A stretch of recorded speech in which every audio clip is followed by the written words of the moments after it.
رزق میں برکت کا ایک بہت بڑا ذریعہ شکر ہے۔ ارشاد فرمایا لئن شکرتم لازیدنکم، اگر تم شکر کرو گے وہ تمہیں اور زیادہ عطا کرے، اور اگر تم شکر نہیں کرو گے وَلَئِن کَفَرْتُمْ، کفران نعمت کرو گے، ان عذابی لشدید، تو پھر میرا عذاب بڑا سخت ہے۔ رزق کے اضافے کا ایک اور بہت بڑا سبب انفاق فی سبیل اللہ ہے۔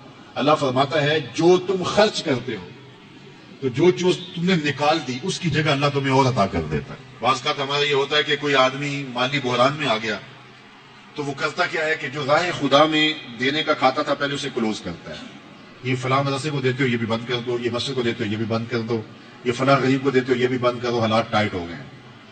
لیکن 5 گاڑیاں ہیں تو 2 گاڑیوں پہ گزارا کر لیا جائے، پیٹرول بچے، یہ نہیں ہو سکتا۔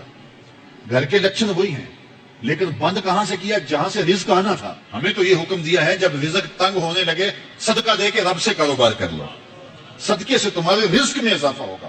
یہ رب کا وعدہ ہے، اللہ کے وعدے جھوٹے نہیں ہو سکتے۔ رزق کی برکت کا ایک اور بہت بڑا ذریعہ النکاح ہے۔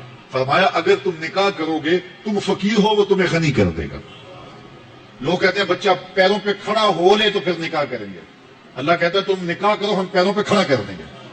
ہمارا فلسفہ اپنا ہے، اس کا حکم اپنا ہے۔ وہ کہتا ہے ابھی تو یہ اپنے لیے نہیں کماتا تو جو آئے گی اس کو کہاں سے کھلائے گا؟ میاں جس نے آنا ہے اس نے اپنا رزق لے کے آنا ہے۔ تو بچوں کی شادیاں کرو اگر وہ جوان ہو گئے، رزق نصیب ہوگا۔ اپنے اہل خانہ کو نماز کے حکم دینے سے رزق بڑھتا ہے، کیونکہ جو صبح کا وقت ہوتا ہے یہ رزق کے بٹنے کا وقت ہوتا ہے، اور جس گھر میں صبح کے وقت لوگ سوئے ہوئے ہوتے ہیں وہاں بے برکتیاں ہوتی ہیں۔ تو طلوع فجر سے لے کر کے طلوع آفتاب تک اپنی اولاد کو، بیوی کو، بچوں کو نہ سونے دیں۔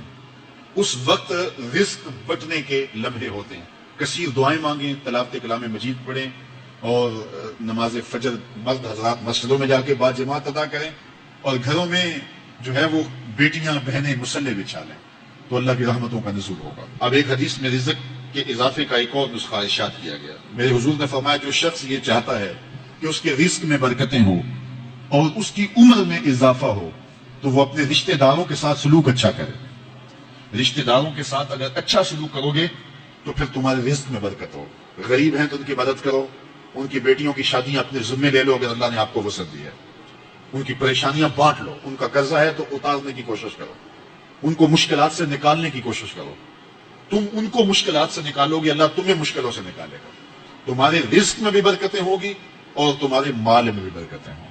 فرمایا بہتر صدقہ وہ ہے جو ناراض غریب رشتہ دار کو دیا جائے۔ اگر وہ پھنس گیا ہے، مجبور ہے، ناراض ہے، تو اس کو اگر دیں گے تمہارا نفس اس میں شامل نہیں ہوگا، تو یہ افضل صدقہ ہے جو ہر صورت میں قبول ہی قبول ہے۔ رزق کے اضافے کا ایک اور سبب الاحسان الی الضعفاء، جو کمزور لوگ ہیں ان کے ساتھ اس نے سلوک کرنا۔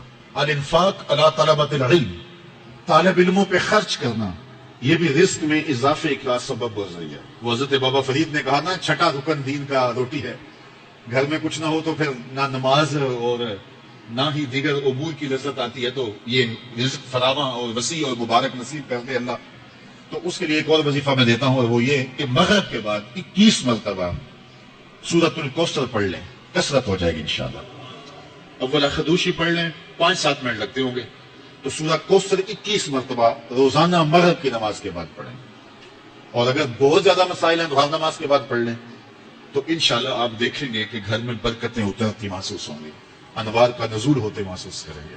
تو یہ وہ رزق کے اسباب ہے، اگر ہم اختیار کر لیں تو ہم اللہ کی خاص رحمتوں کے حقدار ہوں گے۔